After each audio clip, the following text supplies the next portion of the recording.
Bajip yango 4x4 ya Mombamba na ba moto tout terrain ya Mombamba pe bakisaka ba camion Kamaz yango nde Izato Nzenge Koloke Aigle Royal gouverneur ya ba Nord Ubangi ayebaki bongo kopesa na ba service ya sécurité pe ya renseignement ya province ya ba Nord Ubangi oyo yemoko akumbelaka toujours avec impact na idéologie nyonso wana po ba service ya sécurité pe ya renseignement ya ba province ya ba Nord Ubangi bayeba lisusu kosala mosala na bango kitoko makasi po mikolo eleki bomona kindenge ba service ya sécurité pe ya renseignement ya ba province ya ba Nord Ubangi oyo evandisa masolo nango na kati ya ba chef lié na yango oyo ezali bongo badolite bayeba ki bongo kocha maboko na batu oyo bayeba koteka ba arme pe ba munitions militaires na yango tala lelo gouverneur ya ba Nord Ubangi Izato Nzenge Koloke Aigle Royal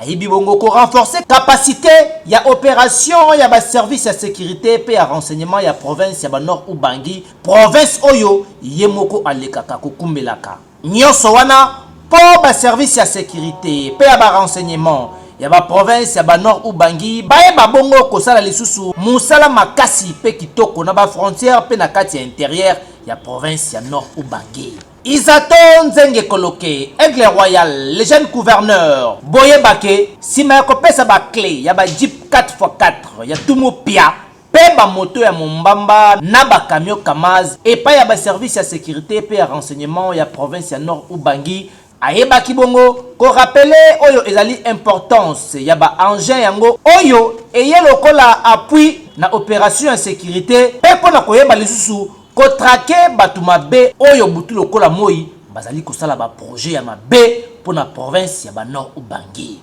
boyende ezalaka boyende esengeli awa to bali kopesa kaka ba félicitations ebele na gouverneur ya ba Nord Ubangi Izato Nzenge Koloke Aigle Royal le jeune gouverneur oyo azali kotambusa province ya ba Nord Ubangi kitoko mandenga usakana te